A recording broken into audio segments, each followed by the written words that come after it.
कोपरी येथील मलनिस्सारण प्रकल्पाची महापौर आणि आयुक्तांनी केली पाहणी। कोपरी येथील सांडपाण्यापासून शुद्ध पाणी निर्मिती करणाऱ्या मलनिस्सारण प्रकल्पाची पाहणी महापौर शर्मिला पिंपळकर यांनी आज आयुक्त सौरभ राव तसेच प्रशासनाच्या अधिकाऱ्यांसमवेत केली आहे। पाहणी करत असताना या प्रकल्पामध्ये आढळलेल्या त्रुटींबाबत महापौरांनी अधिकाऱ्यांना धारेवर धरलं आणि 15 दिवसात या संपूर्ण प्रकल्पाची माहिती सादर करण्याचे निर्देश त्यांनी प्रशासनाला दिले आहेत। यावेळी कोपरी येथील मलनिस्सारण केंद्राच्या उन्नतीकरणाचा प्रकल्प सार्वजनिक खासगी भागीदारी तत्वावर राबवण्यात येत आहे। या प्रकल्पाअंतर्गत कंत्राटदाराने स्वतःच्या भांडवली गुंतवणुकीतून टर्शरी ट्रीटमेंट प्लांट आणि वीज निर्मिती युनिट उभारून त्याचं संचालन आणि देखभाल करण्याची जबाबदारी स्वीकारली आहे। परंतु असं होत नसल्याचं पाहणी दौऱ्यात महापौरांच्या निदर्शनास आलं। या प्रकल्पात 5 दशलक्ष लिटर प्रतिदिन क्षमतेचा टर्शरी ट्रीटमेंट प्लांट उभारण्यात आला आहे। या प्रकल्पासाठी कोणताही भांडवली खर्च महापालिकेवर न टाकता कंत्राटदाराने स्वतःच्या खर्चातून काम पूर्ण केले। तसंच 500 किलोवॅट क्षमतेची सौर ऊर्जा प्रणाली बसवण्यात आली आहे। या प्रकल्पातील प्रक्रिया केलेल्या पाण्यापैकी 10% पाणी महापालिकेला दिलं जात आहे, तर उर्वरित पाण्याच्या विक्रीतून मिळणाऱ्या उत्पन्नापैकी 10% हिस्सा महापालिकेला देण्याची तरतूद आहे। मात्र याचं संचालन व्यवस्थितरित्या होत नसून हा प्रकल्प पूर्ण क्षमतेने सुरू करण्याबाबत महापौर शर्मिला पिंपळकर यांनी प्रशासनाला निर्देश दिले असून याबाबतची सर्व माहिती येत्या 15 दिवसात सादर करण्याच्या सूचनाही त्यांनी प्रशासनाला दिल्या आहेत। या पाहणी दौऱ्यास अतिरिक्त आयुक्त प्रशांत रोडे, स्थानिक नगरसेविका मालती पाटील, नम्रता पमनानी, नगरसेवक मनोहर डुमरे, नगर अभियंता प्रशांत सोनाग्रा, अग्निशमन विभागाचे गिरीश झळके, कार्यकारी अभियंता गुणवंत झांबरे यांच्यासह संबंधित विभागाचे अधिकारीही उपस्थित होते। त्या ठिकाणी होते। संपूर्ण अधिकारी दिशाभूल करत आहेत म्हणून त्यांनी निषेध करत या विजिटमधून काढता पाय घेतला। त्याचबरोबर आयुक्त या ठिकाणी प्रशासन म्हणून उत्तर देणं गरजेचं होतं। आयुक्तांनी देखील या ठिकाणी थांबले नाही। प्रसिद्धी माध्यमांना कुठल्या प्रकारचे नाही, जसं की असं वाटतं कुठल्या प्रकारे अंकुश या प्रशासनावरती राहिला नाही असं वाटतं। बघा, जसं की मी सांगितलं की महायुतीचं सरकार आहे, महायुतीचे आमचे नेते मंडळी आहेत ज्यांनी हा प्रश्न उठवला आहे। तर मला असं वाटतं की एखादा प्रकल्प चालू होण्यासाठी आणि चांगला होण्यासाठी आम्ही सगळे त्या मदत करत असतो। आणि मला वाटतं महापौर म्हणून माझ्याकडे त्यांनी हा विषय जरी आता घेतला असेल तरी 15 दिवसा आधीच हा विषय मी घेतला होता आणि त्याचा सर्वे पण केला होता। पण 15 दिवस होऊनही माहिती भेटली नाही म्हणून ही आयुक्तांना या भर उन्हामध्ये व्हिजिट घ्यायला लावली, कारण पुढचे दिवस माझे आणि आयुक्त साहेबांचे दोघांचे पण बिझी आहेत आणि त्या अनुषंगाने आज ही मीटिंग लावली। आणि 15 दिवस प्रशासनाने 15 दिवस आम्हाला कालावधी दिलाय। त्याच्यानंतर जे काय उत्तर आम्हाला भेटेल त्याच्यावर आपण काम करू। धन्यवाद। सर्व नागरिकांना आवाहन करण्यात येत आहे की सध्या डासांमार्फत पसरणाऱ्या डेंग्यू या आजाराचा प्रसार रोखण्यासाठी प्रत्येकाने पुढील प्रमाणे कार्यवाही करावी। डेंग्यू आजार एडिस इजिप्ती हा डास चावल्याने होतो। या डासांची पैदास साचलेल्या किंवा साचवलेल्या स्वच्छ पाण्यामध्ये होते। 8 दिवसांपेक्षा जास्त दिवस पाणी उघडे व साचून राहिल्यास त्यात डास अंडी घालतात। अंड्यांच्या अळ्या तयार होऊन पुढे डास तयार होतात। यासाठी आपल्या घरातील पाणी साठे उदाहरणार्थ बॅरल्स, पिंपे, टाक्या, हौद, रांजणे इत्यादी दर आठवड्याला रिकामे करून घासून पुसून कोरडे करून पुन्हा भरावे। 1 दिवस कोरडा दिवस म्हणून पाळावा। पाणी साठ्यांना घट्ट झाकणे बसवावीत किंवा जुनी साडी, चादर, धोतर यांनी बांधून झाकून ठेवावीत, म्हणजे डास त्यात जाऊन अंडी घालणार नाहीत। घराच्या गच्चीवर, आजूबाजूला, अंगणात कोठेही पाणी साचू देऊ नये। भंगार सामान उघड्यावर टाकू नये, उदाहरणार्थ टायर्स, प्लास्टिक सामान, कुंड्या, टाकाऊ वस्तू इत्यादी। अशा सामानात पावसाचे पाणी साठून त्यात डेंग्यूच्या डासांची पैदास होते। घरातील कूलर्स, फ्रीजच्या पाठीमागील ट्रे हे देखील वेळोवेळी कोरडे करावेत। लक्षात ठेवा, नुसत्या फवारणीने डास घनता कमी होत नाही, तर त्यासाठी डास पैदास ठिकाणे नष्ट करणे ही आपल्या सर्वांची जबाबदारी आहे। कोणताही ताप अंगावर न काढता जवळच्या शासकीय रुग्णालयात मोफत औषधोपचार घ्या। अशा प्रकारे नागरिकांनी सहकार्य केल्यास डेंग्यूचा प्रसार रोखणे सहज शक्य आहे।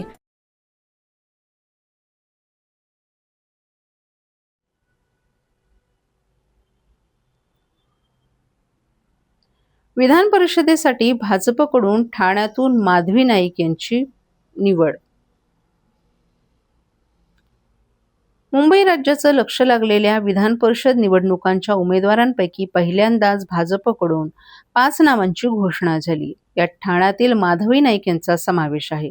भाजपच्या संसदीय कमिटीच्या मान्यतेनंतर भाजपनं अधिकृतपणे महाराष्ट्रातील 5 विधान परिषदांच्या जागांसाठी 5 नावांची घोषणा केली आहे.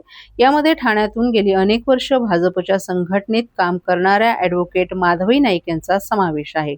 नाईक या सध्या महामंत्री म्हणून काम करतायत. त्यांनी याआधीही संघटनेत महत्त्वाच्या जबाबदाऱ्या पार पडल्यात.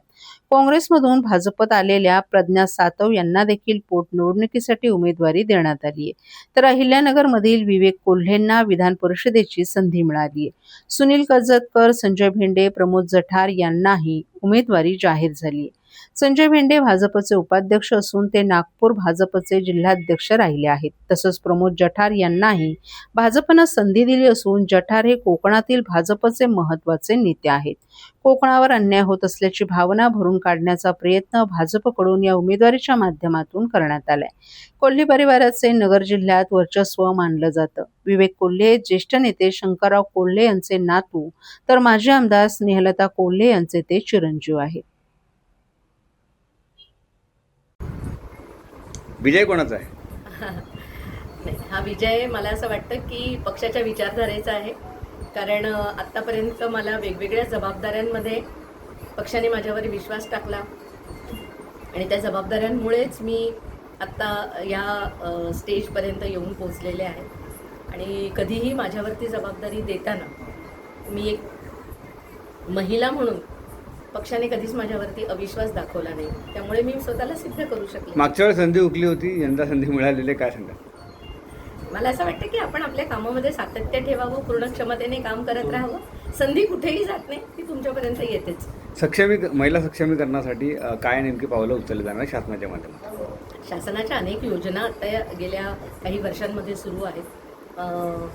स्पेशली मला असं वाटतं की देवेंद्रजींनी जेव्हापासून मुख्यमंत्री म्हणून या राज्याची जबाबदारी घेतली किंवा माननीय उपमुख्यमंत्री एकनाथजी शिंदे असतील यांच्या काळामध्ये महिला सक्षमीकरणासाठी आणि त्यांच्या सुरक्षिततेसाठी अनेक योजना आलेल्या आहेत सरकारच्या. त्याच्यामुळे त्या योजनांचा लाभ गरजूंपर्यंत पोहोचेल अशा अर्थाने या प्रशासकीय नवीन जबाबदारीतून मी प्रयत्न करेन.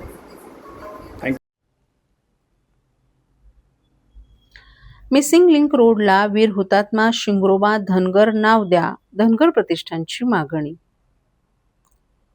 1 मे रोजी मुंबई-पुणे मिसिंग रोडचं उद्घाटन होत असताना या मार्गाला वीर हुतात्मा शिंगरोबा धनगर यांचं नाव देण्याची मागणी धनगर प्रतिष्ठान ठाणे जिल्हा यांच्या वतीनं करण्यात आली. या संदर्भात मुख्यमंत्री देवेंद्र फडणवीस आणि उपमुख्यमंत्री एकनाथ शिंदे यांना ईमेलद्वारे निवेदन पाठवण्यात आले.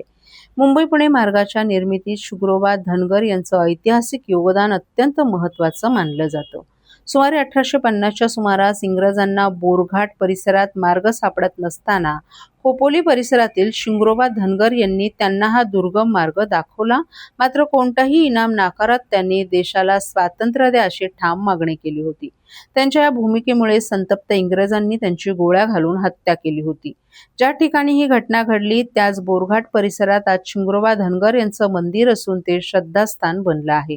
यापूर्वीही मुंबई-पुणे एक्सप्रेसवेला शिंगरोबा धनगर यांचं नाव देण्याची मागणी करण्यात आली होती. मात्र त्यावेळी माजी मुख्यमंत्री यशवंतराव चव्हाण यांचं नाव देण्यात आलं. त्यामुळे आता नव्यानं उभारण्यात आलेल्या मिसिंग लिंक रोडला तरी शिंगरोबा धनगर यांचं नाव द्यावं अशी मागणी पुन्हा एकदा पुढे आली आहे. खंडाळा घाट परिसरातील शिंगरोबा धनगर मंदिर हे आजही भाविकांचं श्रद्धास्थान असून त्यांच्या बलिदानाची दखल घेत शासनानं या नव्या मार्गाला त्यांचं नाव द्यावं अशी अपेक्षा धनगर समाजाकडून व्यक्त होते.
छत्रपती शिवाजी महाराजांबद्दल आक्षेपार्ह वक्तव्य करणाऱ्या धीरेंद्र शास्त्री उर्फ बागेश्वर बाबा विरोधात ठाणे काँग्रेसनं तीव्र संताप व्यक्त करत जोरदार आंदोलन छेडलं.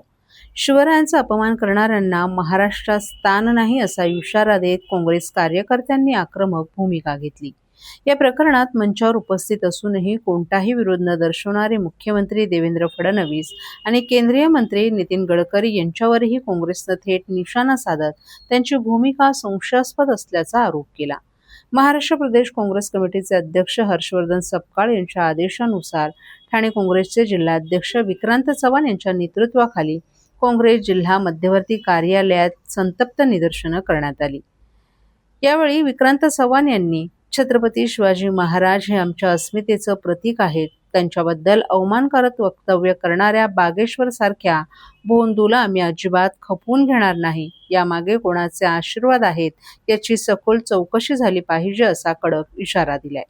काँग्रेसच्या वतीनं बागेश्वर बाबा विरोधात तात्काळ गुन्हा दाखल करण्याची तसंच त्याच्या महाराष्ट्र प्रवेशावर कायमस्वरूपी बंदी घालण्याची जोरदार मागणीही करण्यात आली.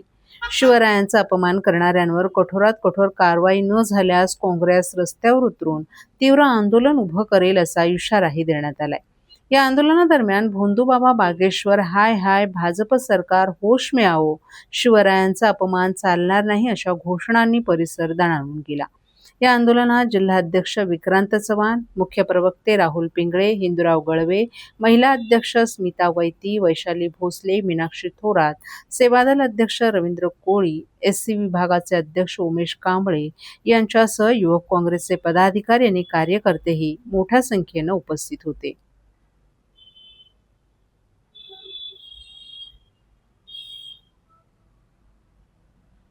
आक्रमक झालेली पाहायला मिळाली. एकीकडे धीरेंद्र शास्त्रींनी माफी मागितलेली आहे, मात्र आता पुन्हा एकदा काँग्रेस आक्रमक झालेली आहे. बघा, माफी मागितलेली जरी असली तरी त्यांची ही जी आहे त्यांचे कृत्य आहे ते अक्षम्य आहे. माफी देऊ शकणार नाही, कारण का महाराष्ट्राचं नव्हे, देशाचं नव्हे, जगाचं आराध्य दैवत असले छत्रपती शिवाजी महाराजांवर भाजपचे नेते नितीन गडकरी आणि व्यासपीठावर असताना जर ते कोणताही अभ्यास न करता, इतिहासाचा कोणताही अभ्यास न करता जर शिवाजी महाराजांबद्दल अवमानकारक शब्द काढत असतील तर ही महाराष्ट्राच्या अस्मितेची आणि देशाच्या अस्मितेची कुठेतरी पायमल्ली आहे.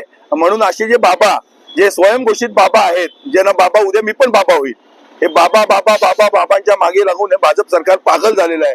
पहिला रामदेव बाबा आला, नंतर आसाराम बापू आला, नंतर मग श्री श्री रविशंकर आला, आता खोरात बाबा आला आणि आता हा काय बागेश्वर बाबा. या बाबा आणि बायका स्मृती इराणी आणि कंगना रनौत, इकडे काय चित्रा वाघ आणि आणखीन कोण कोण, या सगळ्या बायकांच्या आणि ती गोरे, या बाबा लोकांच्या मागे लागायला आणि आता मुंबईच्या महापौर या बाबा लोकांच्या आणि बायकांच्या मागे लागून हे भाजपवाले पागल झालेत, हे RSS वाले. आणि सर्वात महत्वाचं वाईट असं वाटतं की नितीन गडकरींसारखा माणूस, गडकरी साहेबांकडनं ही अपेक्षा कधीच नव्हती. वास्तविक त्यांनी तिथेच त्यांना थांबवलं पाहिजे होतं. आणि त्यामुळे हर्षवर्धन सपकाळ साहेबांनी जो हा एल्गार पुकारलेला आहे की जागोजागी त्याचा धिक्कार करा,